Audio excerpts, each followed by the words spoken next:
यही सब कथा जे आम राम को पूजा कर ये हूँ राम संबंधी गोटे उपाख्या अर्थात सृष्टि नहले तार तत्व बाहरी पार तेणु आम पूर्वाचार्य मैंने विभिन्न प्रकार कथा सृष्टि कर मन कर दशरथ तीनोटी राणी चारोटी पुओ आ गोटे झी ना शांता ये बुझू से आम प्रकृत रामायण को बुझीपार जदि ये आम बुझीनु आम रामायण पढ़ी पढ़ी करी 7 दिन 9 दिन रामायण पढ़ू कि जी पचार से कथार किसी आम कहीपर आम केवल कहू से अशोक कानन रे सीता थिले एमती सब केत कथा कह दशरथ कहले आम मानकर प्रत्येक जीवन होची दशरथ 10टी इंद्रिय मानक द्वारा आम शरीर बा जीवनटी परिचालित होची तेणु यही होचंती राजा दशरथ एहांकर 3टी राणी से 3टी राणी किए बाह्य मतरे से 3 जन राणी की विवाह होते किंतु तत्व मतरे प्रत्येक जीवन रूपक दशरथंकर 3टी राणी आम समस्त भितरे जीवन होउचंती दशरथ राणी किंतु अच्छी 3टी राणी किए राणी होउचंती आम भितर जो 3टी गुण आम भितर अच्छी जो 3टी गुण को नहीं आमे एठी बैठू एठू काम सैला पर घर को जीवू घरे खाई पीकि सोई सारा पर पुणी आमे काली की कौन काम करिया को जीवू यही होउची 3टी राणी जीवन थरे जन्म निये ये होउची प्रथम राणी जन्म मात्र के से कर्म करे सी हूँ द्वितीय राणी कर्म परे ये दुनिया को से छाड़िकी ता लीला को शेष करी से पुणी बाहुड़ी जाए जहाँ को आपण माने कहउचंती मृत्यु यही होउचंती जन्म कर्म मृत्यु जगत थरे उत्पत्ति होइथिला केते हजार वर्ष पूर्वे आज जगत चली पुणी गोटे समय आसीबो जगतर प्रलय मध्य हबो बेले बेले आशंका मध्य होउची काले विश्व युद्ध हो जीव कि काले जगत प्रलय हो कि यही जो उत्पत्ति स्थिति प्रलय ये होउचंती प्रत्येक जीवन जगत जगतर 3टी राणी एहांकर 4टी पुओ ये 4टी पुओं का नाम कौन राम लक्ष्मण भरत शत्रुघ्न ରାମ ଜୀବନ ମନ୍ଦିରରେ ରାମ କିଏ? ଆପଣମାନେ ଏଠି ବସିଛନ୍ତି କ'ଣ ପାଇଁ ବସିଛନ୍ତି? ଗୋଟେ ଆନନ୍ଦ ପାଇଁ ବସିଛନ୍ତି। ଇଏ ହେଉଛନ୍ତି ରାମ, ଆନନ୍ଦ ହିଁ ରାମ। ପ୍ରତ୍ୟେକ ବ୍ୟକ୍ତିଙ୍କୁ ଯଦି ପଚରାଯାଏ ତମ ଜୀବନର ଲକ୍ଷ୍ୟ କ'ଣ? କୋଠା କରିବା, ଗାଡ଼ି କରିବା, ପୋଷାକ ପିନ୍ଧିବା, ଭଲ ଖାଇବା କି ବୁଲିବା, ଏଗୁଡ଼ାକ ଅନିତ୍ୟ ଆନନ୍ଦ। ଇଏ ଆଜି ଅଛି, କାଲିକି ନଥିବ। କିନ୍ତୁ ଜୀବନର ସର୍ବଶ୍ରେଷ୍ଠ ଲକ୍ଷ୍ୟ ହେଉଛି ନିଜେ ଶାନ୍ତିରେ ବଞ୍ଚ, ଅନ୍ୟକୁ ବି ଶାନ୍ତିରେ ବଞ୍ଚିବାକୁ ଦିଅ।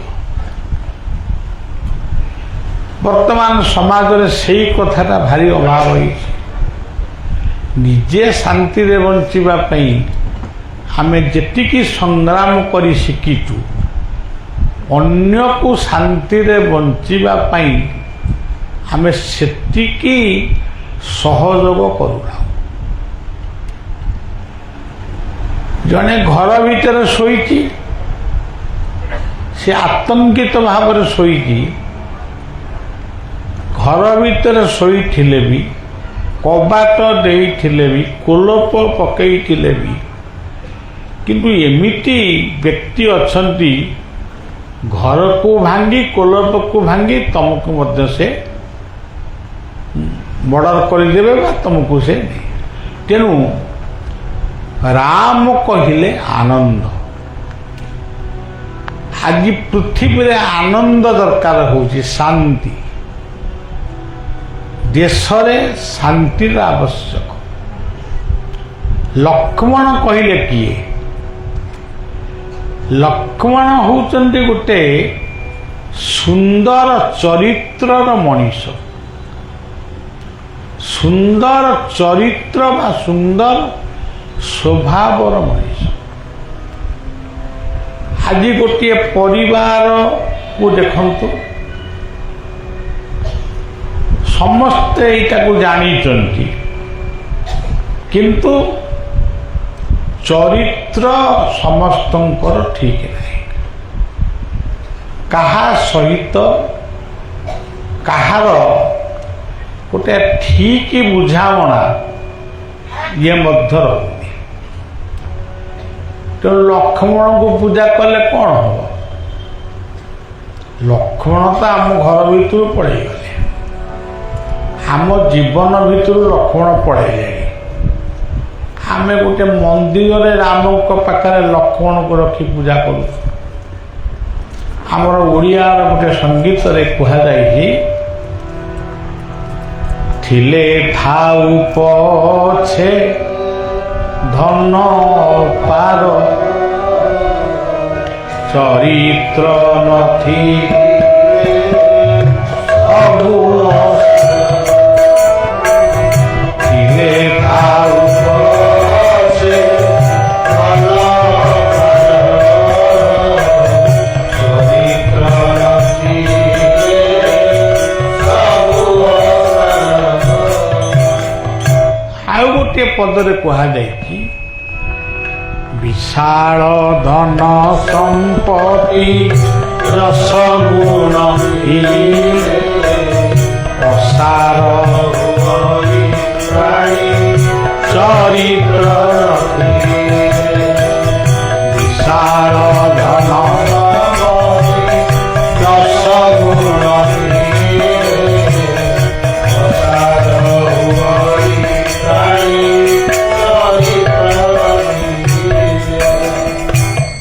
ତମ ପାଖରେ ବହୁତ ଧନ ଅଛି, ବହୁତ ସୁନା ଅଛି, ବହୁତ କିଛି ଅଛି, ଯଦି ତମର ଚରିତ୍ର ନାହିଁ, ମଧୁର ବଚନ ନାହିଁ, ଭାଗବତରେ କହିଲେ ମଧୁର ବିନୟ ବଚନ କହିବ ଶିବ ପ୍ରାଣୀ ମନ। ମଧୁର ବିନୟ ବଚନ କହିବ ଶିବ ପ୍ରାଣୀ ମନ।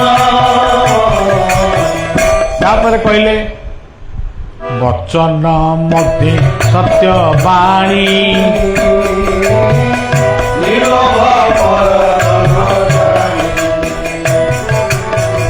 ବଚନ ମଧ୍ୟେ ସତ୍ୟ ବାଣୀ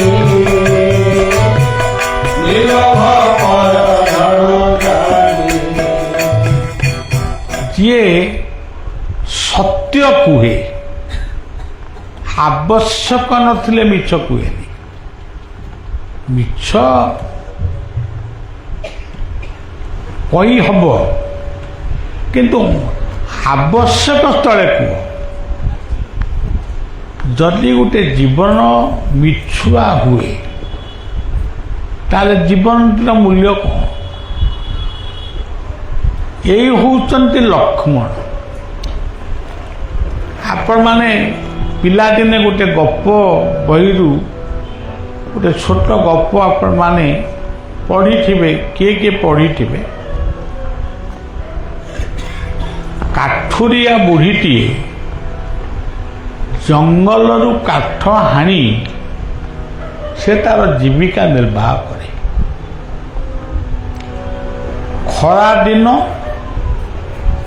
ପାଣି ନିକଟରେ ନାହିଁ, କାଠ କାଟି ଦେଇଛି, ତାକୁ ମୁଣ୍ଡେଇକିରି ନେଲା ବେଳକୁ ତାକୁ ଟିକେ କଷ୍ଟ ହେଇଛି। ସେତେବେଳେ ସବୁ କାଠ ହାଣୁଥିଲେ, ଏବେ ତ ସବୁ ଜଙ୍ଗଲ ହାଣୁଛନ୍ତି, ଜଙ୍ଗଲରେ ନିଆଁ ଲାଗୁଛି। ସେତେବେଳେ ଅତି ଆବଶ୍ୟକ ସ୍ଥଳେ କାଠ ହିଁ କାଟୁଥିଲେ। ସେଥିପାଇଁ ଆମ ଜଗନ୍ନାଥଙ୍କର ଦେହଟି ନିମ୍ବ କାଠରେ ତିଆରି ହେଇଛି। ସେଥିପାଇଁ ଜଗନ୍ନାଥଙ୍କ ମନ୍ଦିରରେ କଳ୍ପବଟ ନାମରେ ଗୋଟିଏ ବରଗଛ ବି ଅଛି। ଗୀତାରେ ମଧ୍ୟ କୁହାଗଲା ଅଶ୍ୱସ୍ଥ ବୃକ୍ଷ ହେଉଛନ୍ତି ମାନେ ଭଗବାନଙ୍କର ରୂପ, ଯାହାକୁ ଆପଣମାନେ ଓସ୍ତଗଛ ବୋଲି କହୁଛନ୍ତି। ସେ 7 ଦିନ ଭିତରେ, ସପ୍ତାହକ 7 ଦିନ ଭିତରେ 6 ଦିନ ସେ ଅମ୍ଳଜାନ ଦିଏ, ଗୋଟିଏ ଦିନ ଅଙ୍ଗାରକାମ୍ଳ।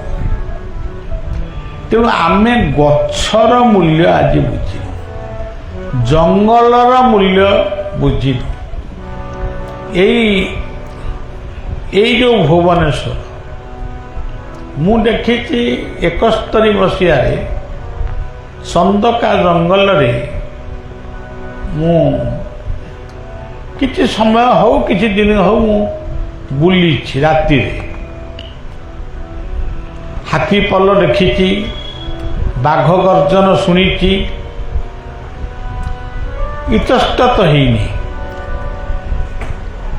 ତେବେ ଯାହା ହଉ, ସେଇ ଯେଉଁ ଜଙ୍ଗଲକୁ ଆମେ ଦେଖିଥିଲୁ ଆଜି ସେ ଜଙ୍ଗଲ କାହିଁ? ଆମର କବି ଲେଖିଥିଲେ,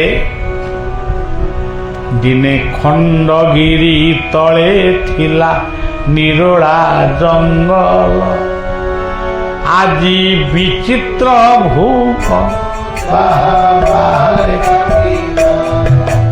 ଖଣ୍ଡଗିରି ତଳେ ନିରୋଳା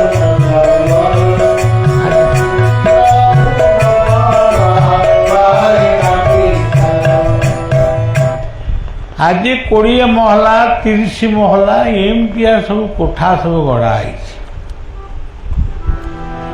ମୁଁ ତାକୁ ଦେଖିକରି ଆଶ୍ଚର୍ଯ୍ୟ ଲାଗେ। ତ ମଣିଷର ଶାନ୍ତି କ'ଣ ଏଇ ଆପାର୍ଟମେଣ୍ଟ ଭିତରେ ଅଛି? ଏଇ 20 ମହଲା 30 ମହଲା କିଏ 15 ମହଲା ଆମେ ଲୋକଙ୍କୁ ବୁଝେଇ ଦେଉଛୁ ମୁଁ ସେ ଅମୁକ ଆପାର୍ଟମେଣ୍ଟରେ ଅଛି। ଏତେ ମାହାଲାରେ ମୁଁ ଅଛି। ମୁଁ ବେଳେ ବେଳେ ଭାବେ ଏଟା ମାହାଲା ନା ସେଟା ଜେଲଖାନା।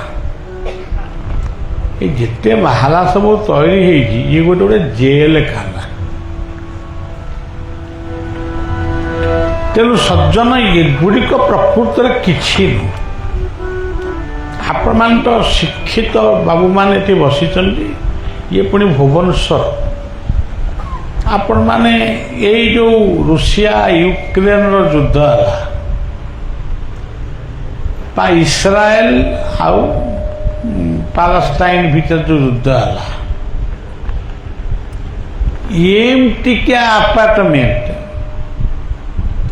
କେତେ ମାନେ ଟିଭି ପରଦାରେ ଆମେ ଦେଖୁଥିଲୁ, କେତେ ଭାଙ୍ଗିକିରି ଟଳି ପଡ଼ିଲା। ତାକୁ କ'ଣ ବାଉଁଶ ଢିଅ ଲଗେଇକି ରଖିଲେ?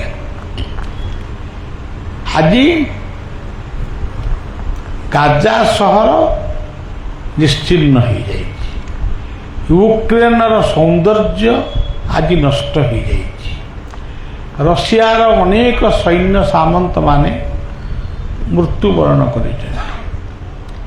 ଏତେ ଲୋକ ମରିଛନ୍ତି ଯେ ରଷିଆ ବର୍ତ୍ତମାନ ଆହ୍ୱାନ ଦେଉଛନ୍ତି ଅନେକ ସନ୍ତାନ ସୃଷ୍ଟି କର। ତାହେଲେ ଏଇ କ'ଣ ଆମ ଜୀବନର ସବୁ ଆନନ୍ଦ ନା ଚରିତ୍ର?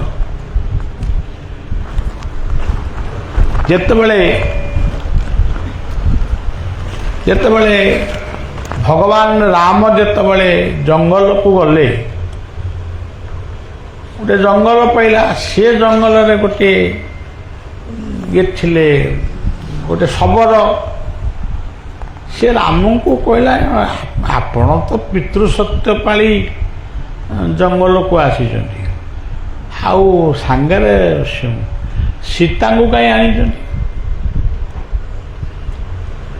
ତାର ଉତ୍ତର ଦେଲେ ଯେ ସେଟା ସୀତାଙ୍କୁ ପଚାରିଲେ ସେ କହିବେ, ମୁଁ ତାଙ୍କୁ ଡାକିନି ଆସ ବୋଲି। ସେ ତାଙ୍କ ମନକୁ ମନ ଆଇଲେ। ପଚାରିଲେ, ମା ଆପଣ କାହିଁକି ଆସିଲେ? ପ୍ରଭୁ ସିନା ତାଙ୍କର ପିତୃ ସତ୍ୟ ପାଳନ କରିବା ପାଇଁ ଜଙ୍ଗଲକୁ ଆସିଥିଲେ, ଆପଣ କାହିଁ ଆସିଲେ? ସେ କହିଲେ, ମାର କୋଳ ହେଉଛି ସନ୍ତାନର ଗୃହ, ମାତୃ କୋଳ ଅଟେ ସନ୍ତାନର ଗୃହ। ମାତୃ ଆଶୀର୍ବାଦେ ଲଭେ ସବୁ। ମୁଁ ଜନକ ନନ୍ଦିନୀ ଦଶରଥଙ୍କର ବୋହୂ, କିନ୍ତୁ ମୁଁ ମା କୋଳରେ ଶୋଇବା ମୁଁ ଅନେକ ଦିନ ହେଲା ଭୁଲି ଯାଇଛି। ଆଜି ମୋତେ ସୁଯୋଗ ମିଳିଛି, ମୁଁ ମୋର ସ୍ୱାମୀ, ଦେବର, ଦିଅର ବୋଲି ଯାହାକୁ କହୁଛନ୍ତି, ଏଇମାନଙ୍କ ସାଙ୍ଗରେ ମୁଁ 14 ବର୍ଷ ମାଟି ଉପରେ ଶୋଇବି। ତାମାନେ ମାର କୋଳରେ ଶୋଇବି। ଇଏ ଗୁହ୍ୟକ ଶବର ଆଉ କିଛି କହିପାରିଲାନି। କଥା ଯାଇକିରି ଏଠି ଆଉ ଇଏ କ'ଣ ଆମେ କ'ଣ କହୁଛୁ? ତାପରେ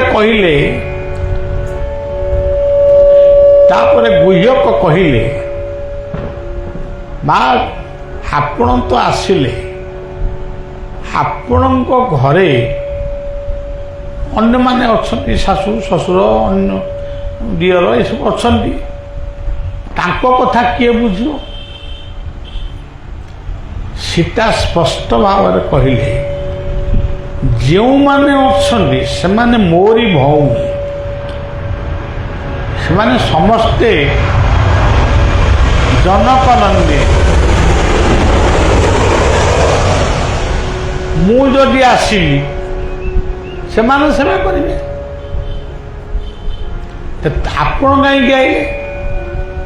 ନା, ମୋର ସ୍ୱାମୀ ଆଉ ମୋର ଦେବର ଲକ୍ଷ୍ମଣ ଇଏ ଜଙ୍ଗଲରେ ବୁଲିବେ, କଣ୍ଟା ମାରିବେ, କଞ୍ଚା ଫଳମୂଳ ଖାଇବେ। ତେଣୁ ମୁଁ ସେଇ କଞ୍ଚା ପାକଲା ଫଳମୂଳକୁ ଟିକେ ପାଣିରେ ଧୋଇଦେବି। ତାଙ୍କ ଗୋଡ଼ରେ ଟିକେ କଣ୍ଟା ବସିଲେ ସେ କଣ୍ଟାକୁ କାଢ଼ିଦେବି।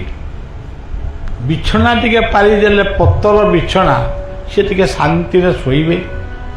ଶୋଇଲା ବେଳେ ମୁଁ ଟିକେ ତାଙ୍କର ପାଦ ସେବା କରିବି। ଇଏ କଥାଟା କେମିତି ମୁଁ ଛାଡ଼ିକିରି ମୁଁ ଅଯୋଧ୍ୟାରେ ରହିଥାନ୍ତି। ତେଣୁ ଗୁହ୍ୟକ ସେଇ କଥାରେ ସେ ନୀରବ ରହିଲେ। ଲକ୍ଷ୍ମଣ ଭଗବାନଙ୍କୁ ପଚାରିଲେ ଯେ ଆପଣଙ୍କ ବଡ଼ ଭାଇ ସତ୍ୟ କରୁଥିଲେ, ଆପଣ ତ ସତ୍ୟ କରୁନଥିଲେ, ଆପଣ କାହିଁ ଆସିଲେ? ସିଏ କହିଲେ ଭାଇ ଭାଉଜ ଜଙ୍ଗଲରେ ବୁଲିବେ, ମୁଁ କେମିତି ସ୍ଥିର ମନରେ ଖାଇ ପିଇକିରି ମୋ ପ୍ରାସାଦ ଭିତରେ ଶୋଇଥାନ୍ତି? ମୁଁ ଆସିଛି ସେମାନଙ୍କୁ ସୁରକ୍ଷା ଦେବା ପାଇଁ। ଜଙ୍ଗଲରେ ଅସାମାଜିକ ଲୋକମାନଙ୍କର ବହୁତ ହାଡ଼ା, ମୁଁ ସେମାନଙ୍କୁ ଜଗିବା ପାଇଁ ଆଇଛି। ସିଏ ବିଶ୍ରାମ ନେବେ, ମୁଁ ତାଙ୍କ କୁଟିଆ ମୁହଁରେ ଜଗିକିରି ବସିବି।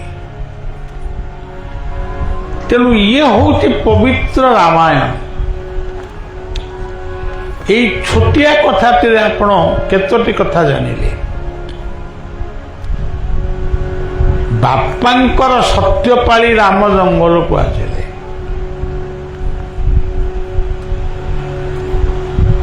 ହଁ, ଗୋଟେ ଆଜି ବି ସେଇ ପୁଅମାନେ ଅଛନ୍ତି, ଏଟା 25% ଅଛନ୍ତି।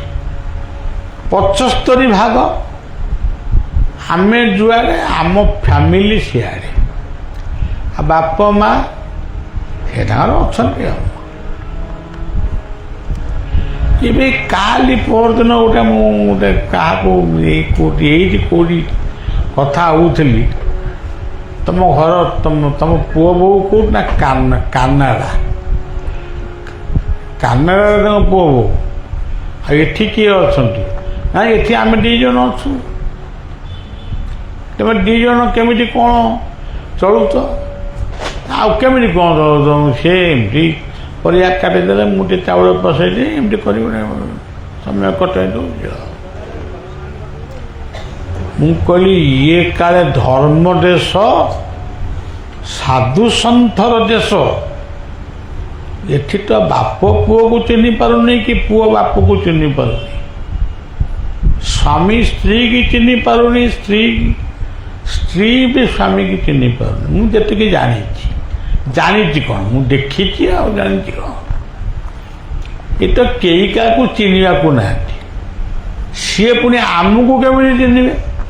ଇଏ ବଳିଆଟା କିଏ, ତା ଘର କେଉଁଠି, ସେ କାହିଁକି ଆଇଛି, ଆମକୁ କେମିତି ଚିହ୍ନିବେ? ଯିଏ ବାପ ମାଙ୍କୁ ନ ଚିହ୍ନିଲେ, ଯିଏ ଘର ନ ଚିହ୍ନିଲେ, ଯିଏ ମାନେ ମୋଟାମୋଟି ଆତ୍ମୀୟ ସ୍ୱଜନମାନଙ୍କୁ ନ ଚିହ୍ନି ସିଏ ଗୁରୁ ଗ୍ରହଣ କରିବେ, ଗୋବିନ୍ଦଙ୍କ ପୂଜା କରିବେ, ସେ କେମିତି କ'ଣ ଆମକୁ ଚିହ୍ନିବେ? ବିଶ୍ୱାମିତ୍ରଙ୍କୁ ଚିହ୍ନିଥିଲେ ରାମ, ଚିହ୍ନିଥିଲେ ଦଶରଥ। ତେଣୁ ଏ ତ ଅତି ଲମ୍ବାଳିଆ କଥା ପୁଣି ହେଇଯିବ। ରାମ ଲକ୍ଷ୍ମଣଙ୍କ ପରେ ଆଉ ଗୋଟିଏ ଭାଇ ଥିଲେ, ତାଙ୍କ ନାଁ ଭରତ। ଭରତ କହିଲେ ଭକ୍ତିର ପ୍ରତୀକ। ଯେଉଁ ପରିବାରରେ ଭକ୍ତି ନାହିଁ, ସେଠି କିଛି ନାହିଁ। ହଁ, ବଡ଼ ବଡ଼ ଗଡରେଜ ଅଛି, ଫ୍ରିଜ ଅଛି, ଏସି ଅଛି, ସବୁ କିଛି ଅଛି, କିନ୍ତୁ ଭକ୍ତି ନାହିଁ। ଭକ୍ତି କହିଲେ ସେବା। ଭକ୍ତିର ମୂଳ ଅର୍ଥ ହେଉଛି ସେବା। ଯେଉଁଠି ସେବା ନାହିଁ, ସେଠି କିଛି ନାହିଁ। ସେଥିପାଇଁ ଭାଗବତରେ ସେ କହିଛନ୍ତି, ଗୀତାରେ ବି କହିଛନ୍ତି, ତଦବିଧି ପ୍ରଣିପାତେନ ପରିପ୍ରଶ୍ନେନ ସେବୟା। ତେବେ ଭରତ ହେଉଛନ୍ତି ଭକ୍ତି। ତାଙ୍କ ଜୀବନରେ ଗୋଟିଏ କଥା ମୁଁ ଖାଲି କହୁଛି, ଯେତେବେଳେ ଆମେ ତ ମନ୍ଦିରରେ ରାମ ଲକ୍ଷ୍ମଣଙ୍କୁ ପୂଜା କରୁଛୁ, କେଉଁଠି କାହିଁ ମୁଁ ଦେଖିନି ଭରତଙ୍କୁ ତାଙ୍କ ଭିତରେ ରଖିଛନ୍ତି। ସେ ଭରତଙ୍କୁ ଭୁଲି ଯାଇଛନ୍ତି। ଭରତ ଯେତେବେଳେ ଯାଇଥିଲେ ଚିତ୍ରକୂଟ ପାହାଡ଼ ନିକଟକୁ, ସାଙ୍ଗରେ ତାଙ୍କ 3 ମା ଯାଇଥିଲେ, ଗୁରୁ ବି ଯାଇଥିଲେ, ବିଶ୍ୱାମିତ୍ର ବଶିଷ୍ଠ ଇତ୍ୟାଦି ଗୁରୁ, ରାଜ କର୍ମଚାରୀମାନେ ଯାଇଥିଲେ। ସମସ୍ତଙ୍କୁ ଅଲଗା ଅଲଗା ଆସନ ସବୁ ଦିଆହେଇଥିଲା। ଗୁରୁ ଆସନଟା ଗୋଟାଏ, କିନ୍ତୁ ଆସନ ସବୁ ବିଭାଗ କରାହେଇଥିଲା। ଏଠି ଗୁରୁଦେବ ବସିବେ, ସେଠି ଇଏ ବସିବେ, ଏମିତି ସବୁ ବସିବେ। ଦୁଇ ଭାଇଙ୍କ ଭିତରେ କଥୋପକଥନ ହେଲା ଯେ ତମେ ରାମଙ୍କୁ ସେ କହିଲେ, ଭରତ ସ୍ପଷ୍ଟ କହିଲେ, ମୁଁ ଏ ଭାରତ ବର୍ଷର ରାଜା ନୁହେଁ, ମୁଁ ଅଯୋଧ୍ୟାର ରାଜା ନୁହେଁ, ରାଜା ହେଉଛନ୍ତି ଆପଣ। ଆପଣ ଫେରି ଚାଲନ୍ତୁ, ରାଜସିଂହାସନ ଆହରଣ କରନ୍ତୁ। ମୁଁ ଆପଣଙ୍କର ଜଣେ ଆଦେଶ ଭୋଗୀ ଭୃତ୍ୟ ଭାବରେ କାମ କରିବି। ଏ କଥାକୁ ଶୁଣି ସାରିଲା ପରେ ପ୍ରଭୁ ରାମ କହୁଛନ୍ତି, ଭରତ ମୁଁ କାହା ଆଦେଶରେ ଜଙ୍ଗଲକୁ ଆଇଥିଲି? ନା ବାପାଙ୍କ ଆଦେଶରେ। ବାପା ବର୍ତ୍ତମାନ କୋଉଠି? ନା ଆପଣ ଆସିବା ପରେ ବାପା ରାମ କହିକି ଦୁନିଆରୁ ଚାଲିଗଲେ।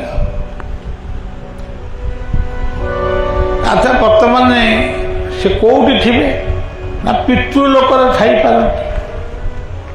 ଯଦି ସେ ପିତୃଲୋକରେ ଅଛନ୍ତି, ସେ ପିତୃଲୋକରୁ ଗୋଟେ ଚିଠି ମୋ ପାଖକୁ ସେ ଦିଅନ୍ତୁ କି ତୁ ନେଇକିରି ଆ, ରାମ ତୁମେ ଫେରି ଆସ, ମୁଁ ସାଙ୍ଗେ ସାଙ୍ଗେ ଫେରିବି। ସେଇଠି ଭରତ କହିଥିଲେ, ଏହା ଅସମ୍ଭବ, ମୁଁ କରିପାରିବିନି। ନା ମୁଁ ବି ଯିବିନି। ଯେତେବେଳେ ରାମ ମନା କରିଦେଲେ ମୁଁ ଯିବି ନାହିଁ, ସେତିକି ବେଳେ ଭରତ କ'ଣ କହିଲେ? ଭରତ କହିଲେ, ମୁଁ ଯଦି ଯିବି ନାହିଁ, ଆପଣ ଯଦି ଯିବେ ନାହିଁ, ଆପଣଙ୍କ ପାଦୁକାଟିକୁ ନେଇକିରି ମୁଁ ଯାଉଛି। ଆପଣ ଯେମିତି ବକଳ ପିନ୍ଧିଛନ୍ତି, ମୁଁ ସେମିତିଆ ପୋଷାକ ପିନ୍ଧିବି। ଆପଣ ଫଳମୂଳ ଖାଉଛନ୍ତି, ମୁଁ ବି ସେମିତି ଫଳମୂଳ ଖାଇବି। ଆପଣ ମାଟିରେ ଶୋଉଛନ୍ତି, ମୁଁ ବି ସେଇ ମାଟିରେ ଶୋଇବି। 14 ବର୍ଷ ଗଣୁଥିବି। ଯେଉଁଦିନ 14 ବର୍ଷ ପୂରିବ, ଯଦି 14 ବର୍ଷ 1 ଦିନ ହେଲା, ତାହେଲେ ଆପଣ ଗଲାବେଳକୁ ମୁଁ ଆଉ ନଥିବି। କୁଆଡ଼େ ଯିବୁ? ନିଆଁ ଜାଳି ହେଇକି ତା ଉପରେ ବସିକିରି ମରିବି। ଏ ତ ଅନ୍ତର୍ଯାମୀ। ସେ ସେଇ କଥାକୁ ମନେ ରଖିଲେ। କହିଲେ, ଭରତ ମୁଁ ଠିକ୍ ସମୟରେ ପହଞ୍ଚିବି। ଭରତ ଫେରି ଆସିଲେ, ଶତ୍ରୁଘ୍ନଙ୍କୁ ରାଜ୍ୟ ଦାୟିତ୍ୱ ଦେଲେ, ନିଜେ ସନ୍ନ୍ୟାସ ଜୀବନ ଯାପନ କଲେ। କିନ୍ତୁ ରାମଙ୍କର ଆସିବାଟା 14 ବର୍ଷ ପୂରିଲା, ଘଣ୍ଟାଏ ଖଣ୍ଡେ ଡେରି ହେଇଛି କି କ'ଣ? କାଠ ଫାଟ ନଦା ହେଲା। ସମସ୍ତେ କହୁଛନ୍ତି, ଆରେ କେଉଁଠି ବାଟରେ ରଥରେ ଆଉଛନ୍ତି, କେଉଁଠି ଗୋଟେ ଗଣ୍ଡଗୋଳିଆ ହେଇଥିବ କି ରହିଯା। ନା ନା ମୁଁ ପ୍ରତିଜ୍ଞା କରିବି ଆଉ। ନିଆଁ ଲାଗିଲା। ତା ଉପରକୁ ଯେତେବେଳେ ନିଆଁ ଉପରକୁ ଡେଇଁବା ପାଇଁ ଭରତ ବସିଲେ, ସେତିକି ବେଳେ ରାମ ଆସି ପହଞ୍ଚିଗଲେ। ଭରତକୁ ଟାଣିକିରି ଧରିଲେ, କହିଲେ ଆରେ ଭରତ, ଆତ୍ମହତ୍ୟା ଠାରୁ ମହାପାପ ଦୁନିଆରେ କିଛି ନାହିଁ। ତୁମେ ରଘୁବଂଶର ସନ୍ତାନ, ତମେ ଦଶରଥଙ୍କର ପୁତ୍ର, ଆଉ ମୋର ସାନ ଭାଇ।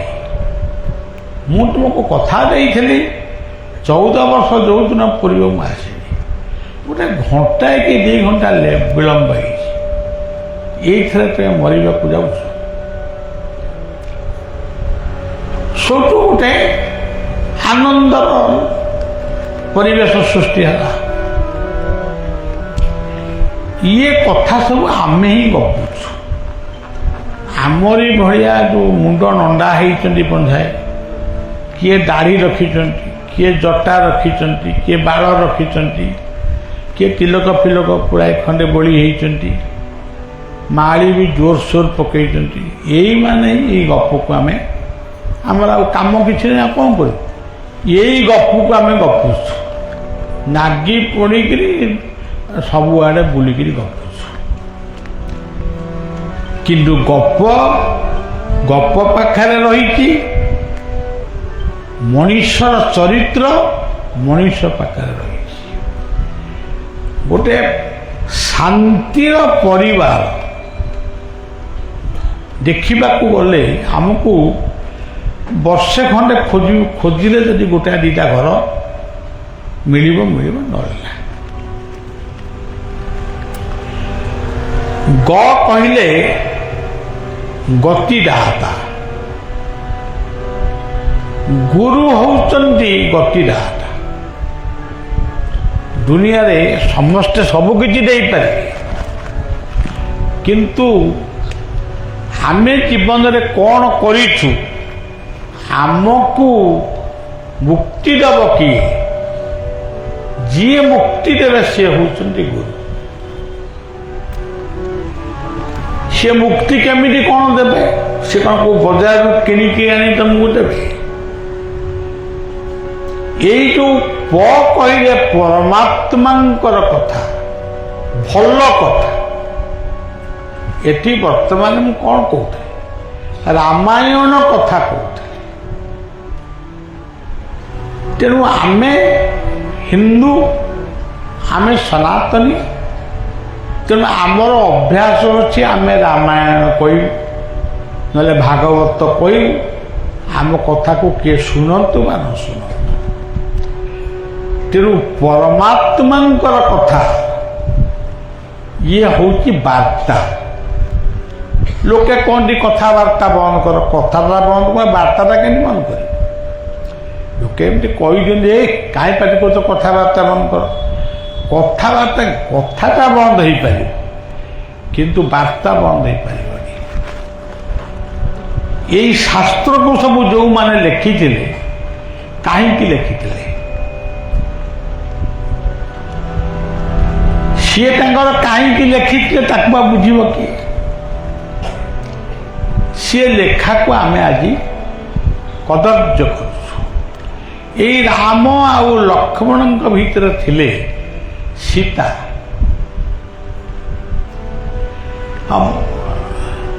ସୀତା କିଏ?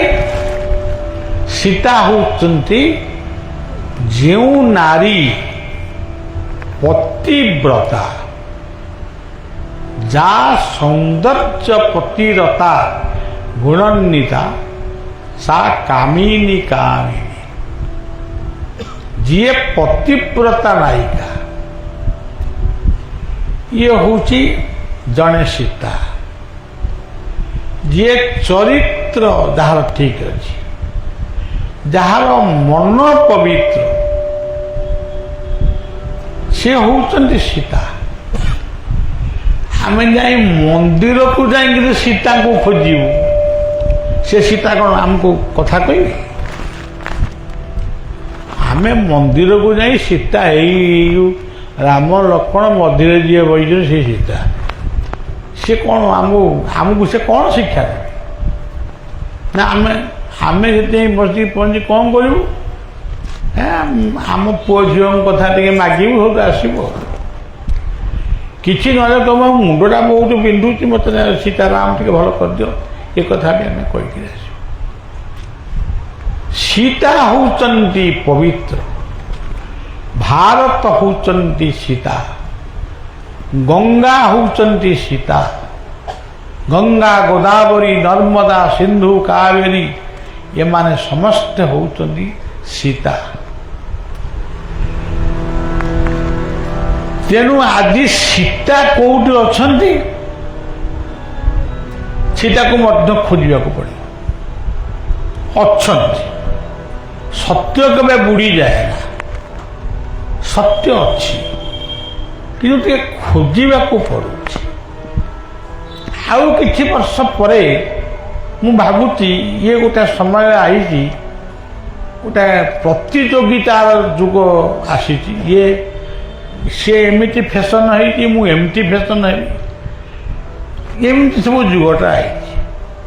କିନ୍ତୁ ପୁଣି ଗୋଟେ ସମୟ ଆସିବ, ଇଏ ଯୁଗ ବଦଳିଯିବ, ପୁଣି ଆମେ ସେ ପୁରୁଣା କଥାକୁ, ପୁରୁଣା ଗପକୁ ପୁଣି ଆମେ ମନେ ପକାଇବୁ। ସେଇ ଯେଉଁ ଯମରା, ସେଇ ଯେଉଁ ବୁଢ଼ୀ ମାଆର ଗପଟି କହୁଥିଲି, କାଠ ଭାଙ୍ଗିକିରି ସେ ଚଳେ।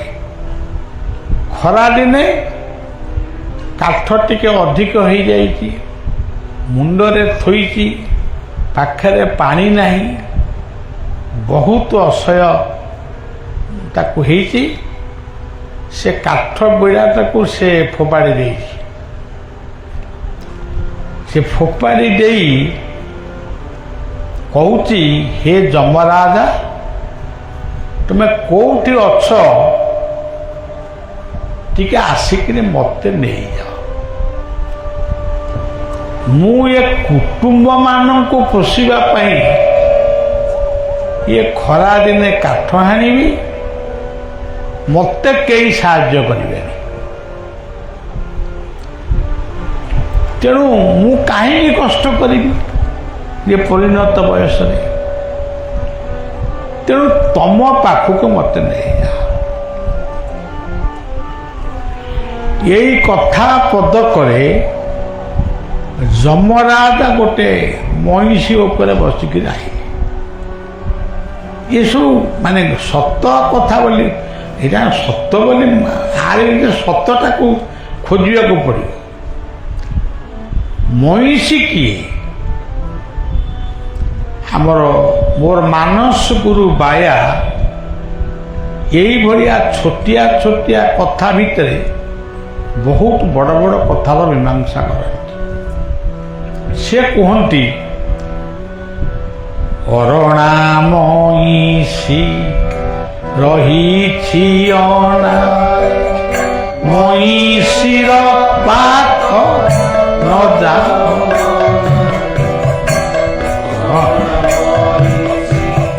ରହିଛି ଅଣା, ମଇଁଷି।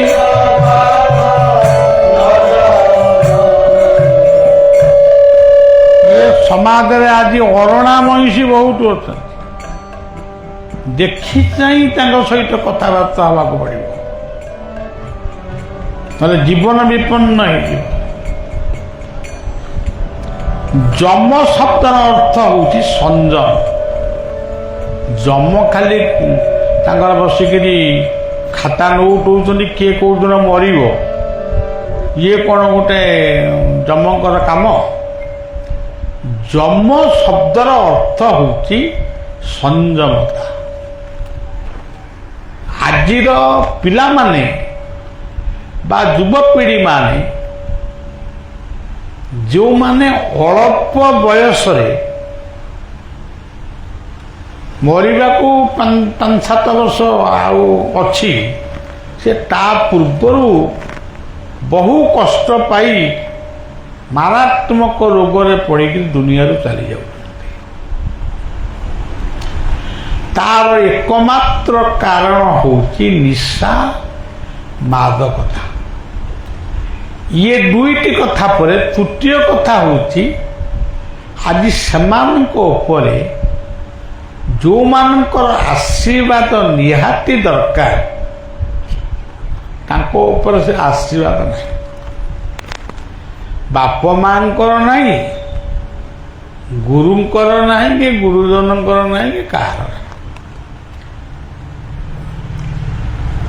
आज देखंतु निशा मादक वर्जन सब हम जिते आपण मैंने मन पकड़े 12 वर्ष बोधे गंजेई उपरे मु टीवी रे कहली जड़े व्यक्ति कहले गंजेई नहले शिवंकर अभिषेक हो पारे शिवंक मुंडे गंजेई दि जाऊ ना आपण बा लिखिं शिव मंदिर को गंजेई जीवनी बोला बड़ मुस्किल कथा कौन कर लिखि तो दे करी कौन आउ जड़े कहले आपण जानी ना केमी जानी मु तो एते वैज्ञानिक नुहे गंजेई वर्तमान औषध बाहर ताकू खाइले लोक भल हे भल कथा गंजेई औषध बाहर कहीं न खाले मु आग खाइबी आउ जनक ना मु कहूनी सारा ओडिशार समस्त जानी सी कहले मु जाइली अमुक शिव मंदिर से देखिली गंजेई शिव गंजेई चाहते अमुक शिव मंदिर भारत वर्ष विभिन्न नेपाल पशुनाथ पशुपतिनाथ सबुटिका शिव गंजेई टाणुले ये देखिक जाए तेणु आज भूल कथार सपक्ष आज मनीष अच्छी एबे जो सरकार गोटे कहले निशा मात्र कौन बंद मत न्यूज 18 पचारे आपण मत कौन बोले मुझे थे मत देती टीवी परदार सोदा खाइली पुणी मत पचार मुझे कौन आउ थे सोदा खाई जहाँ हवा कथा हम जहाँ हो कई तो कथा मानिया प्रस्तुत नुहे तेरे प्रशासक माने यदि से सचेतन हेबे अनेक दोष कमी यही कथा तेणु मनीषी होउची मारणा भावी चिंतिक पाखक जाओ रामकृष्ण नंदनकर से जो प्रार्थना से लिखी कूट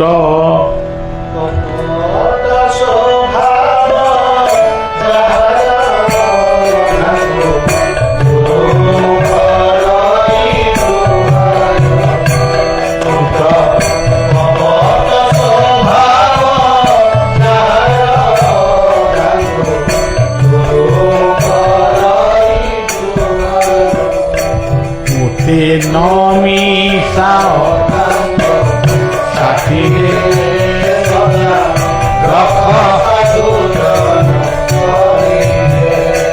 मोटे नमी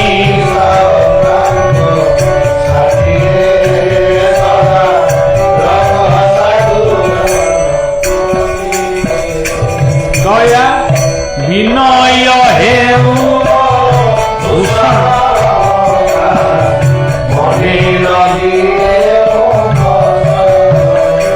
दया विनय हेउ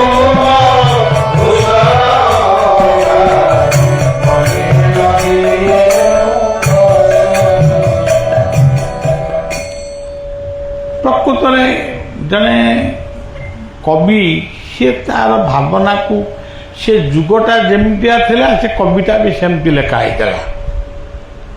कि बर्तमान आम आईलु जिते बाट देकर आईलु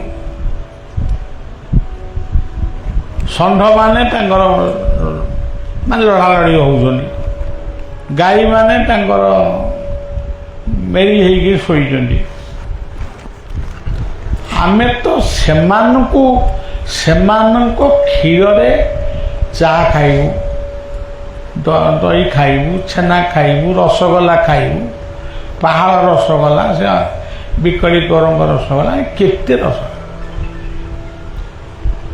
ତେବେ ସେମାନଙ୍କୁ କେତେବେଳେ ଆମେ ଘାସ ପୁଳାଏ ବି ଦଉଛୁ କି? ଘାସ ତ ନାହିଁ, ଆଉ ପୁଳାଏ ଦେବୁ କୋଉଠୁ?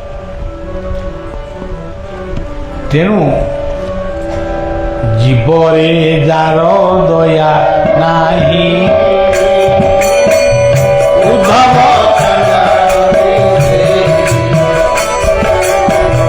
ଜୀବରେ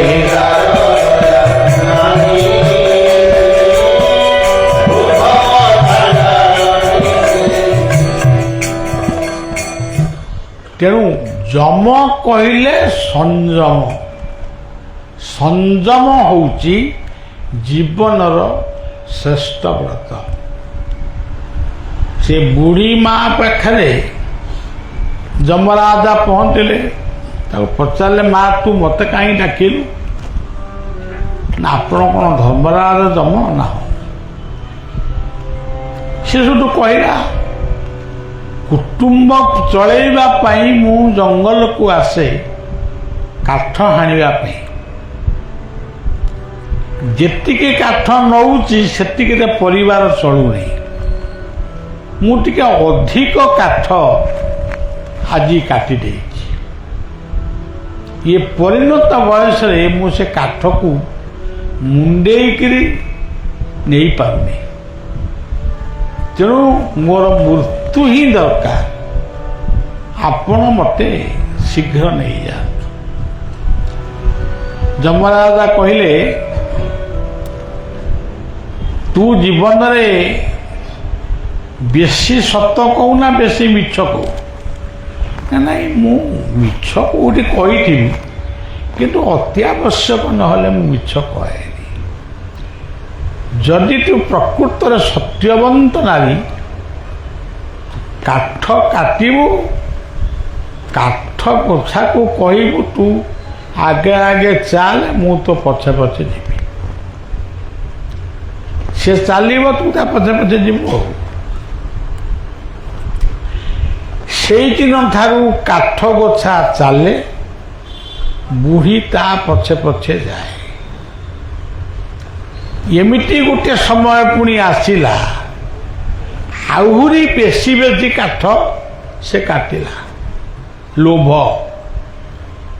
ଏଇ ଯୋଉ ଲୋଭ, ଇଏ ଲୋଭ ହିଁ ମୃତ୍ୟୁର କାରଣ।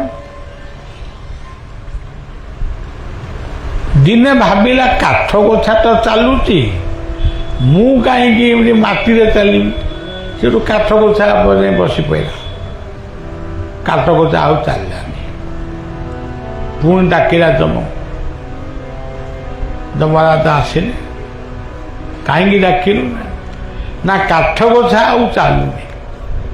ନା କେମିତି ଚାଲିବ? ତୋ ବଚନ ଭିତରେ ସତ୍ୟ ଥିଲା, କାଠ ଗୋଛା ଚାଲୁଥିଲା। ତୋର କର୍ମ ଭିତରେ ସତ୍ୟ ଥିଲା, କାଠ ଗୋଛା ଚାଲୁଥିଲା। ଆଜି ଲୋଭରେ ପଡ଼ି ବିନା କାରଣରେ କାଠ ସଂଗ୍ରହ କଲୁ। ଏଇଟା ହେଉଛି ଲୋଭ। ଲୋଭ ଯୋଉଠି ରହିଲା, ଧର୍ମ ନଷ୍ଟ ହେଇଗଲା। ତେଣୁ ଆଉ ସେ ଚାଲିବ କେମିତି? ସେଇଠି ବୁଢ଼ୀ ମା କହିଲା, ଇଏ ଭୁଲ ଆଉ ମୁଁ ଜୀବନରେ କରିବିନି।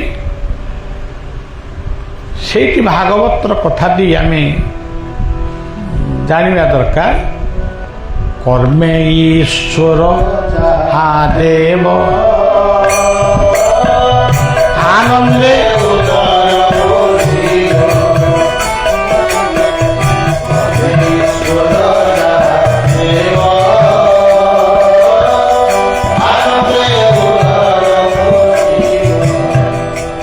ତେଣୁ ସଜ୍ଜନ ରାମାୟଣ ପଢ଼ିଗଲେ ହବନି, ତା ଭିତରେ ଯେଉଁ ତତ୍ତ୍ୱଟା ଅଛି ତାକୁ ଯଦି ଆମେ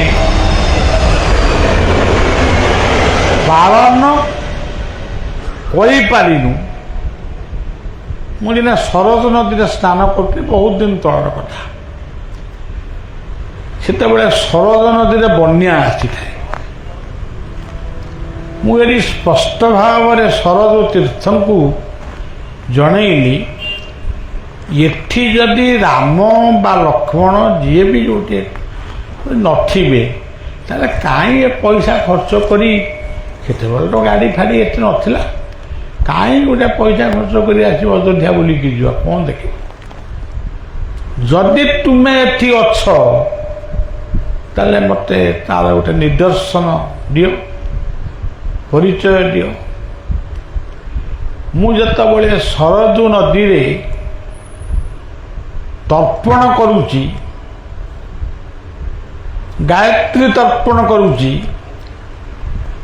ମାନେ ବଡ଼ ବଡ଼ ସବୁ କାଠ ଗୋଛା ଗୁଡ଼ାକ ଏ କାଠ ତାକୁ କ'ଣ କହନ୍ତି ଗଣ୍ଡି ଗୁଡ଼ିକ ଭାସି ଯାଉଛି ଏତେ ମାନେ ପ୍ରଖର ସ୍ରୋତ ସାପଟିଏ ଆସି ସେଇ ସ୍ରୋତ ମଧ୍ୟ ଭାଗରେ ଏମିତି ଫଣା ଟେକି ରହିଲା ମୋର ତର୍ପଣ ସଇଲା ମୁଁ ତାଙ୍କୁ ପ୍ରଣାମ ଜଣେଇଲି ଏବଂ ନିଜ ମନ ଭିତରେ ମୁଁ ତାଙ୍କୁ କହିଲି ପ୍ରଭୁ ଆପଣ ଏଇଠି ଅଛନ୍ତି ଇଏ କଥାଟାକୁ ମୁଁ ଅନୁଭବ କଲି ଆପଣ ଏବେ ତାପରେ ସେ ପାଣିରେ ବୁଡ଼ିଗଲା ଆଜି ବି ମୁଁ ଅଯୋଧ୍ୟା ଯାଏ ରାମ ମନ୍ଦିରକୁ ଯାଏ ଇଏ କହିବ ଇଏ ଗୋଟେ ବୋଧେ ରାମ ବିରୋଧୀ କି କ'ଣ ବିଲକୁଲ ଯାଏ ରାମ ମନ୍ଦିରକୁ ନମସ୍କାର କରେ ରାମଙ୍କୁ ନମସ୍କାର କରେ ରାମଙ୍କର ଶ୍ଲୋକ ପଢ଼େ ମନ୍ଦିର ଭିତରକୁ ଯାଏନି ଏ କିଏ ଠେଲା ପେଲା ଭିତରେ ଯିବ ଶ୍ରୀରାମ ଶରଣମ୍ ସମସ୍ତ ଜଗତା ରାମଂ ରାମେ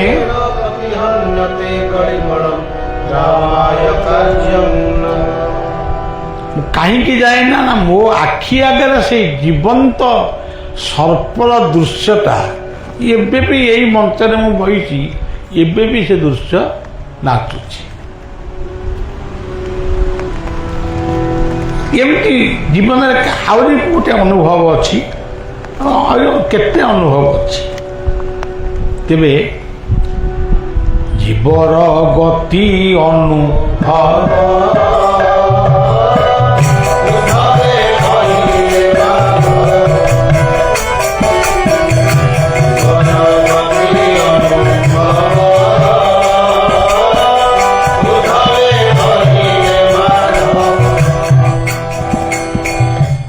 ରାମ ଲକ୍ଷ୍ମଣ ଭରତ ଶତ୍ରୁଘ୍ନ ଇଏ ଜୀବନ ଦଶରଥଙ୍କର କିଏ ନା ଚାରି ପୁଅ ସେ ଚାରି ପୁଅଟି କିଏ ସେ ହେଉଛନ୍ତି ଧର୍ମ ଅର୍ଥ କାମ ମୋକ୍ଷ ଆମେ ଏଠି ବସିଛୁ ଧର୍ମ କଥା ଶୁଣିବା ପାଇଁ ଆମେ ରାତି ପାଇଲେ ଅର୍ଥ ଉପାର୍ଜନ କରିବାକୁ ଯିବୁ ଅର୍ଥ ରୋଜଗାର ସରିଲେ ପୁଣି କାଲିକି କ'ଣ କରିବୁ ସେ କାମନା ବି କରିବାକୁ ପଡ଼ିବ ଶେଷ କଥା ହେଉଛି ସବୁ କରିବୁ ତୁ ଜୀବନର ଶେଷ ଲକ୍ଷ୍ୟ ହେଉଛି ମୋକ୍ଷ ବା ଶାନ୍ତି ସେଥିପାଇଁ ଦଶରଥଙ୍କର ଗୋଟିଏ ଝିଅ ନାଁ ଥିଲା ଶାନ୍ତା ସେ ଶାନ୍ତିର ପ୍ରତୀକ ଏଇ ଚାରି ପୁଅଙ୍କର ଅନ୍ୟାର୍ଥ ହେଉଛି ସତ୍ୟ ସନ୍ତୋଷ ଦୟା ଆଉ କ୍ଷମା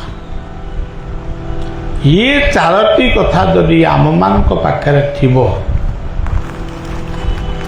ତାହେଲେ ଆମେ ଜୀବନ ଯାତ୍ରା ଆମର ସଫଳ ଇଏ ଚାରିଟା କଥା ପ୍ରକୃତରେ କ'ଣ ଆମ ପାଖରେ ଅଛି ନା ଅଛି କାହା ପାଖରେ ଗୋଟାଏ ଅଛି କାହା ପାଖରେ ଦୁଇଟା ଅଛି ଆଉ ଯାହା ପାଖରେ ଚାରୋଟି ଥିବ ସେ ଗୋଟେ ମହାପୁରୁଷ ତେଣୁ ଜୀବନକୁ ଶାନ୍ତମୟ କରନ୍ତୁ ମନ୍ଦିର ଗଢ଼ିବା ଠାକୁର ପୂଜିବା ଇଏ କେବେ ହେଲେ ଗୋଟେ ବିରାଟ କଥା ବୋଲି ଭାବନ୍ତୁନି। ମୁଁ ମନ୍ଦିର ଗଢ଼ିବି, ଯେଉଁଠି ଗୋଟେ ମନ୍ଦିର ଗଢ଼ିବି, ପ୍ରତିଷ୍ଠା ହେବ, ଲକ୍ଷ ଲକ୍ଷ ଟଙ୍କା ଖର୍ଚ୍ଚ ହେବ, ତାପରେ ଲୋକ ବହୁତ ଯିବେ, ଗୋଟେ ଶୌଚାଳୟ ନଥିବ, ଯଦି ବି ଶୌଚାଳୟ ଥିବ ତାକୁ ପରିଷ୍କାର ପରିଚ୍ଛନ୍ନ କେହି କରୁନଥିବେ। ଅଶୌଚ ଅବସ୍ଥାରେ ଆମେ ମନ୍ଦିର ଦର୍ଶନ, ଦେଖନ୍ତୁ ଯେତେ ମନ୍ଦିର ହେଇଛି କେଉଁଠି ଶୌଚାଳୟ ଗୋଟେ ଅଛି। ତେଣୁ ମଣିଷ ଆଜି ଗୋଟେ ମାନେ ଗୋଟେ ନିଜ କଥାରେ ସେ ଅଛି। ଆଉ ଗୁଡ଼ାଏ ଫୁଲ ମାଳ କିଣିକି ନେଇ ଚଢ଼େଇ ଦେଲେ ସେ ଯେ ଠାକୁର ଖୁସି ହେଇଯାଆନ୍ତି, ସେ କଥା କାହିଁକି ମୁଁ ଅନୁଭବ କରେନି। ଥରେ ମୁଁ ବୃନ୍ଦାବନରେ ଗୋଟେ ଦୋକାନରେ ପୁରୀ ତରକାରୀ ଟିକେ ସକାଳୁ ଖାଉଥିଲି। ମୁଁ ଖାଇନି, ପିଲାମାନେ ସବୁ ଖାଉଛନ୍ତି, ମୁଁ ବସି ଠିଆ ହେଇକି ମୁଁ ଦେଖିଲି ତା ପାଖରେ ଗୋଟେ ଖଟ ପଡ଼ିଛି, ଗୋଟେ ବୁଢ଼ୀ ମାଆଟିଏ ବସିଛି। ସେ ଆମ ଆଡ଼କୁ ଅନଉନି କି କେଉଁ ଆଡ଼କୁ ଅନଉନି, ସେ ଏମିତି ମାନେ ଉପରକୁ ବି ଅନେଇନି, ଏମିତି ସିଧା ଅନେଇ। ମୋତେ କାହିଁ ଅନୁଭବ ହେଲା ଇଏ ବୁଢ଼ୀ ମାଆ କିଛି ଖାଇନି। ତାକୁ ଟିକେ ପଚାରିଦେବା।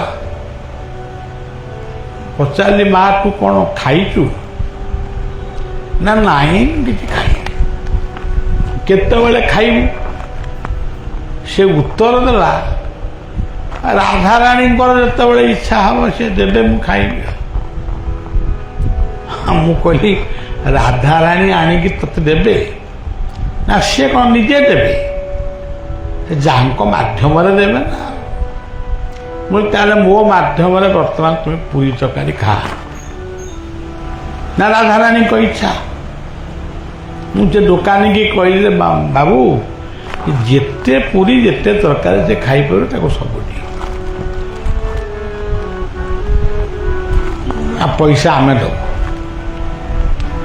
ସେ ଯେମିତି ସେ ପୁରୀ ତରକାରୀ କି ପାଇଲା, ରାଧାରାଣୀ କି ଏମିତି ସମର୍ପଣ କଲା, ତାପରେ ସେ ଖାଇଲା। ସେ କଥାଟି ମୁଁ ଆଜି ବି ମନେ ରଖିଛି ଯେ ମଣିଷକୁ କିଏ ଖାଇବାକୁ ଦିଅନ୍ତି? ବାପ କହୁଛି ମୁଁ ତତେ ମଣିଷ କଲି, ପୁଅ କହୁଛି ମୁଁ ତମ ପାଇଁ ଏତେ କଥା କଲି, ତମେ ସବୁ କରିଛ। କିନ୍ତୁ ପ୍ରକୃତରେ ଏ ଦୁନିଆରେ କିଏ ଆମକୁ ଖାଇବାକୁ ଦଉଛି? ସେ ହେଉଛନ୍ତି ଜଗନ୍ନାଥ। ଜ କହିଲେ ଜନାର୍ଦ୍ଦନ, ଜ କହିଲେ ଜ୍ୟୋତି, ଜ କହିଲେ ଜଗତ। ଜଗତକୁ ଯିଏ ଅନ୍ନ ଦିଅନ୍ତି ସେ ଜନାର୍ଦ୍ଦନ। ତାଙ୍କ ବଡ଼ ଭାଇଙ୍କ ହାତରେ ଲଙ୍ଗଳ ଆଉ ଗୋଟେ ମୂଷଳ। କୃଷି ଆଉ ଶିଳ୍ପର ପ୍ରତୀକ ହେଉଛନ୍ତି ବଳଭଦ୍ର। ପୁଣି ସଂଗ୍ରାମେ ଚପଳମ୍ ଶଶାଙ୍କ ଧବଳମ୍ ଶ୍ରୀକାମପାଳଂ ଭଜେ। କେତେ ସୁନ୍ଦର ଠାକୁର ସେ, ସେଥିପାଇଁ ତାଙ୍କୁ ବଡ଼ ଭାଇ କରାଗଲା ନା। ସେ ସଂଗ୍ରାମେ ଚପଳ ଆଉ ଶିଳ୍ପ କୃଷି। ତେଣୁ ଜ କହିଲେ ପ୍ରଭୁ ବଳଦେବ ନିଜେ, ସେ କର୍ମ ମାଧ୍ୟମରେ ଇଏ ଜଗତକୁ ସେ ଖାଇବାକୁ ଦଉଛନ୍ତି। ଗ କହିଲେ ଗଙ୍ଗା ବା ପବିତ୍ର, ସିଏ ହେଉଛନ୍ତି ମା ସୁଭଦ୍ରା। ସୁଭଦ୍ରା କି ଶାସ୍ତ୍ର ଟିକେ ପଢ଼ିବା, ଏଗୁଡ଼ା କ'ଣ ଆମେ ସମୟ ଦେଇପାରିବୁନି? ଆମ ଖାଲି କହୁଛୁ ଆମର ସମୟ ନାହିଁ। ଆରେ ସମୟଟା ଯେଉଁଦିନ ସରିଯିବ କିନ୍ତୁ ଆମେ ଦୁନିଆରୁ ପଳେଇବା, ଆଉ ସମୟ କେତେବେଳେ ଆସିବ? ତେଣୁ ନାମ ମୋ ନାମ ଶ୍ରବଣ କୀର୍ତ୍ତନେ, ଗୀତା କହିଲେ ସତତଂ କୀର୍ତ୍ତୟନ୍ତୁ ମାମ୍। 5 ମିନିଟ୍ କର। ଦ୍ରୌପଦୀ କ'ଣ ଅଧଘଣ୍ଟାଏ ବସି ଜପ କରିଥିଲେ? ଗଙ୍ଗା ଗଣ୍ଡୁକୀ ତୀର୍ଥରେ ଗଜରାଜ ସେ କ'ଣ ଘଣ୍ଟାଏ ବସିକିରି ଜପ କରିଥିଲେ? କିନ୍ତୁ ସ୍ମରଣ କରିବା ମାତ୍ରକେ ପ୍ରଭୁଙ୍କର କୃପା ସେ ପାଇଥିଲେ। ଟିକେ ସ୍ମରଣ କର, ନହେଲେ ଆମେ ନିମକା ଆରାମ ହେଇଯିବା। ଆମେ ଯାହାର ଖାଉଛେ, ଯାହାଙ୍କ ପାଇଁ ଆମେ ବଞ୍ଚିଛେ, ଯାହା ପାଇଁ ଆମେ ସୁଖ ସୌଭାଗ୍ୟ ପାଉଛେ, ତାଙ୍କୁ ଟିକେ ସମର୍ପଣ କରିବାନି।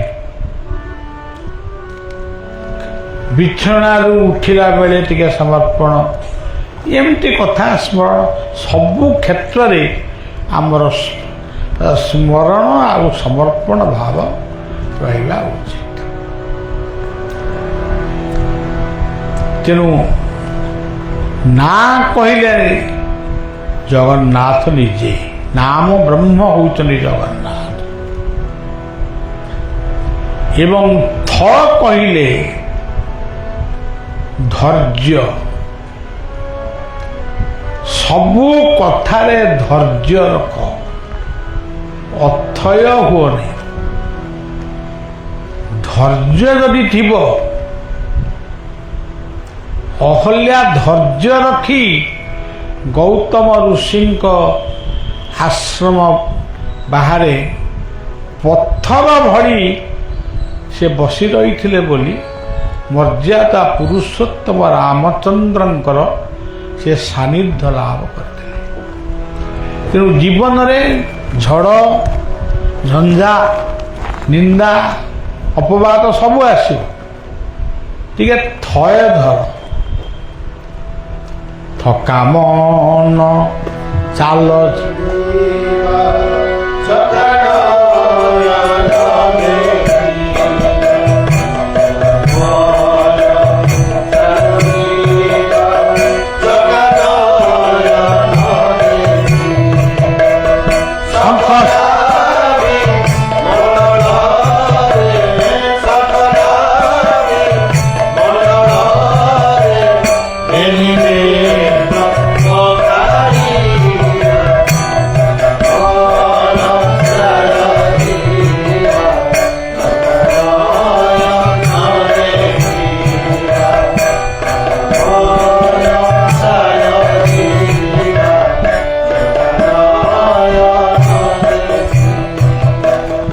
গরুড় পথ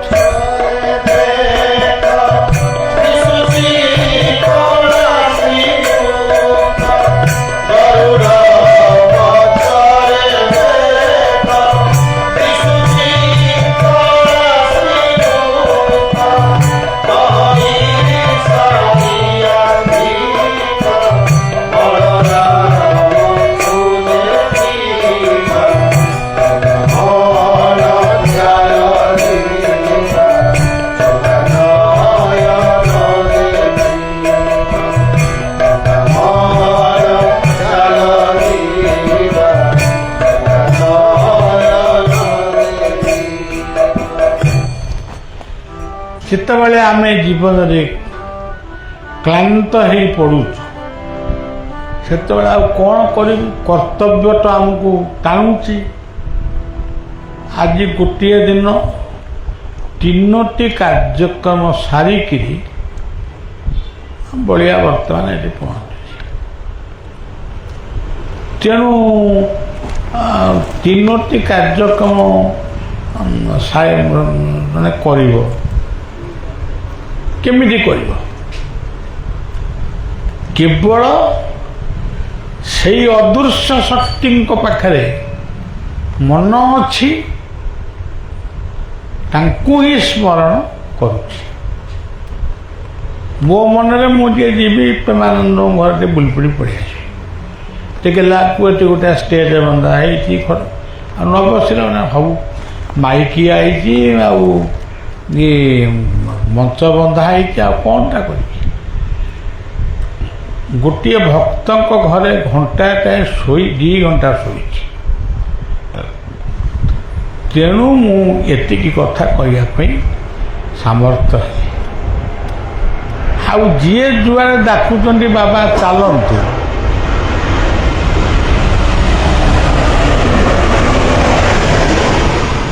ଚାଲନ୍ତୁ କହୁଛନ୍ତି, କିନ୍ତୁ ବସନ୍ତୁ କି ଖାଆନ୍ତୁ କି ଶୁଅନ୍ତୁ କିମ୍ବା ଉଠନ୍ତୁ ଇଏ ଶବ୍ଦ ନାହିଁ। ଯେଉଁଠିକି ଗଲେ ବି ପୁଳାଏ ଗପନ୍ତୁ। ତେଣୁ ଆମେ ଗପୁଛୁ ଆଉ। ତେଣୁ ଇଏ ଗପରେ ଆପଣମାନେ ଯଦି ଖୁସି ବା ଶୁଣିକିରି ଯଦି ଟିକେ ଆମ ମନରେ ମାନେ ଆନନ୍ଦ ଆସିଲା, ସେଇ ଗୋଟାକ ଆମର ହେଉଛି ଦକ୍ଷିଣା। ଆମେ ସେଥିରେ ବି ଖୁସି। ଆମକୁ ପଛେ କଷ୍ଟ ହଉ, କଷ୍ଟ କ'ଣ ଶାରୀରିକ କଷ୍ଟ ଟିକେ ହୁଏ, ହେଲେ ବି ଆମ ମନରେ ଦୁଃଖ ନଥାଏ। କାରଣ କିଛି ବ୍ୟକ୍ତିଙ୍କୁ ତ ଆମେ ତ କିଛି ଆଉ ଧାନ ଚାଷ କରିପାରିବୁନି କି କପା ଚାଷ କରିପାରିବୁନି। ଆପଣମାନଙ୍କୁ ବିପଦ ଭଲ କଥା କହିବୁ ନାହିଁ, ମନେ ପକେଇଦେବୁ। ଆପଣମାନେ ଏଠି ଯିଏ ବଇଛନ୍ତି କିଏ ଜାଣିନାହାନ୍ତି ପାପ କ'ଣ ପୁଣ୍ୟ କ'ଣ। ମୁଁ ଆସିକି ଆପଣଙ୍କୁ ଆଜି ପାଠ ପଢ଼ଉଛି ନା, ଆପଣମାନେ ଜାଣିଛନ୍ତି, କିନ୍ତୁ ଜଞ୍ଜାଳରେ ପଡ଼ିକିରି ଆପଣଙ୍କୁ ଜଞ୍ଜାଳଟା ଆପଣଙ୍କୁ ଭୁଲେଇ ଦେଇଛି। ତେଣୁ ଆମକୁ ସବୁ ଠାକୁର ପଠେଇଛନ୍ତି ଯାହା ତାଙ୍କୁ ଟିକେ ମନେ ପକେଇବ। ତେଣୁ ଆମେ ମନେ ପକାଉଛୁ ଆଉ କିଛି ନା। କ'ଣ ସବୁ ପ୍ରବଚନ ଦେଇ ଆଜିକାଲି ବହୁତ ଅର୍ଥ ଉପାର୍ଜନ ବି କରୁଛନ୍ତି। ଆମେ କାହାକୁ ଗାଡ଼ି ଭଡ଼ା ଟିକେ ମାଗୁନୁ। ଆମକୁ ତ ମିଳୁଛି, ଆମେ ମାଗିବୁ କାହିଁକି? ଆମେ ନ ମାଗିଲେ ବି ମିଳୁଛି। ଦେଖନ୍ତୁ ଭଗବାନ କେତେ କୃପାଳୁ। ଯିଏ ମାଗୁଛନ୍ତି ଆମକୁ ଏତିକି 1000 ଟଙ୍କା ଦେଲେ ଆମେ ମାନେ କହିବୁ, ସେ ତାଙ୍କର କଜିଆ ଫଜିଆ କରିକି ଯାହା ଆଣୁଛନ୍ତି। ଆମେ କିଛି ମାଗୁନୁ, କାହିଁକି ନା ଆମର ସେଇ ହେଉଛି ବଡ଼ କଥା। କହିଛି ଜଣଙ୍କୁ ଦୁଃଖ ବୁଝିଲେ ବୁଝିବ, ଗୁହାରି କରିଛି ପାଦେ ଶୁଣିଲେ, ପ୍ରତିଜ୍ଞା କରି କହୁ ନୁହେଁ ମୁଁ ଭିକାର। ଏ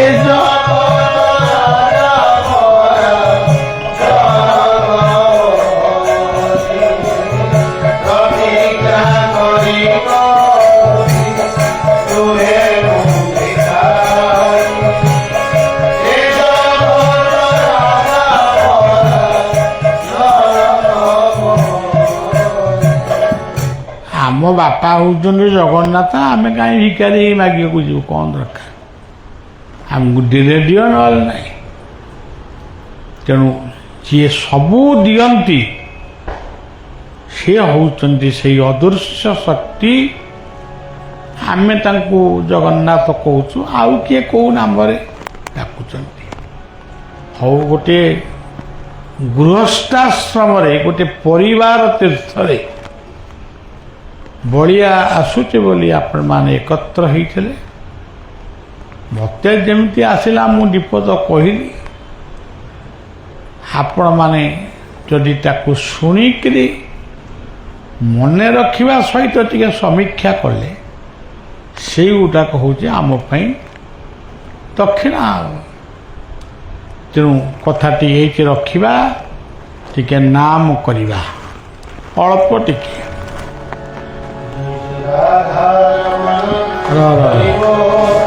ये पुअटी गीत ना ना ये मोर गोटे पुआ आई से गीत गोटे बोलो मुझे शुणे मु थका हो भल गीत गाए गीत टे गाऊ मुझे शुणे तापर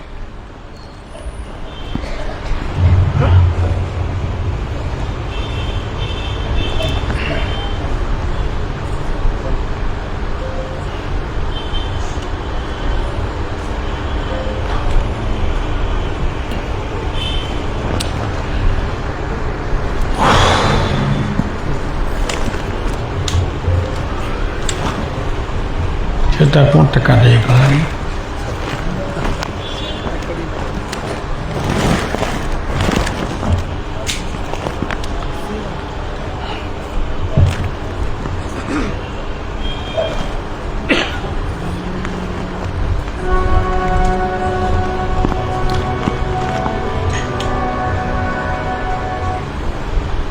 ধরণী মহারাজ সন্তান ধরণী মহারাজ সন্তান তুম বিনা মুক্তি নাহি হে গুরু তুমি মঙ্গলময় কৃপা বিনু মুক্তি নাহি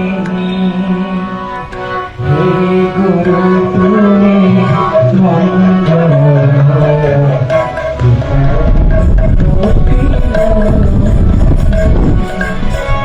ধরণী মার যোগ্য সন্তান ধরণী মার যোগ্য সন্তান তুম বিনু গতি নাহি হে গুরু তুমি মঙ্গলময় কৃপা বিনু মুক্তি নাহি হে গুরু তুমি মঙ্গলময় কৃপা বিনু মুক্তি নাহি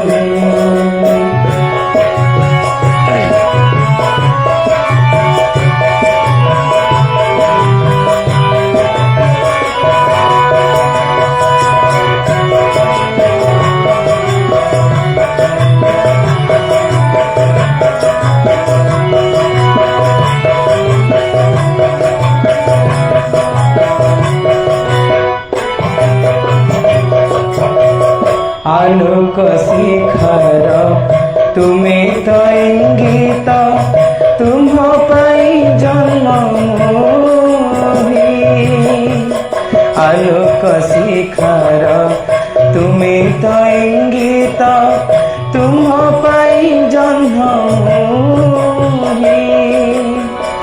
অন্ধার পথরে তুমি তলৌড়ি অন্ধার পথরে তুমি তলৌড়ি অঙ্গাଳି চালুছি হে গুরু তুমি মঙ্গলময় কৃপা বিনু মুক্তি নাহি হে গুরু তুমি মঙ্গলময় কৃপা বিনু মুক্তি নাহি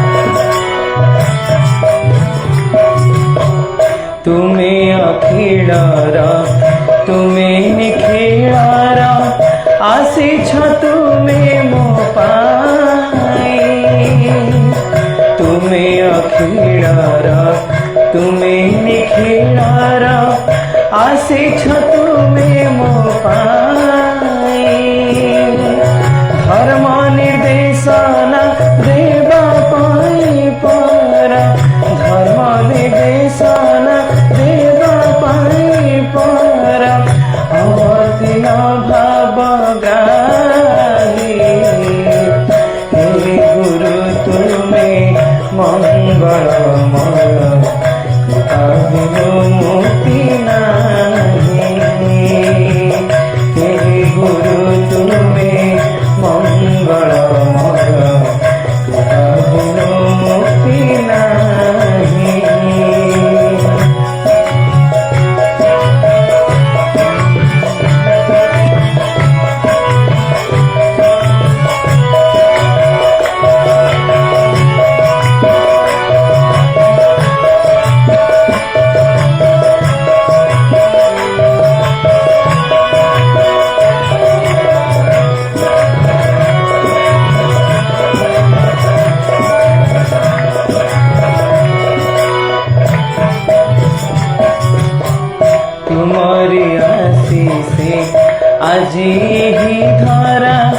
तुमे मंगलमय कृपा बिनु मुक्ति नाही धरणी मार योग्य संतान धरणी मार योग्य संतान तुम बिना शांति नाही हे गुरु तुमे मंगलमय कृपा बिनु मुक्ति नाही हे गुरु तुमे मंगलमय कृपा बिनु मुक्ति नाही कृपा बिनु मुक्ति नाही कृपा बिनु मुक्ति नाही। ଆଜିକାଲି ଯେମିତି କହୁଛନ୍ତି ଆମ ଗୁରୁ ତାଙ୍କ ଗୁରୁ କିନ୍ତୁ ଏ ଯେଉଁ ସଙ୍ଗୀତଟି କୌଣସି ନିର୍ଦ୍ଦିଷ୍ଟ ଗୁରୁଙ୍କ ପାଇଁ ଲେଖା ହେଇନି ଏ ଦୁନିଆରେ ଯେତେ ଗୁରୁ ଅଛନ୍ତି ଏଇ ଗୁରୁଙ୍କୁ ଆଉ ଗୋଟେ ଖୋଲିବ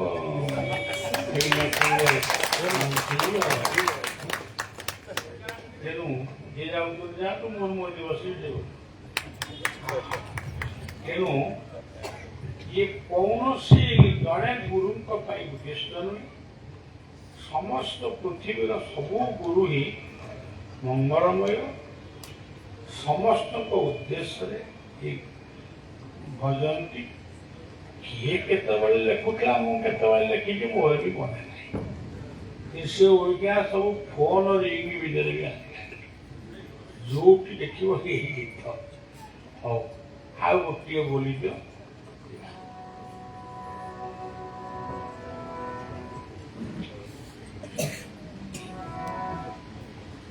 ସବୁ କାଢ଼ିନେ କାଙ୍ଗଳ ସଜେଇ ସବୁ କାଢ଼ିନେ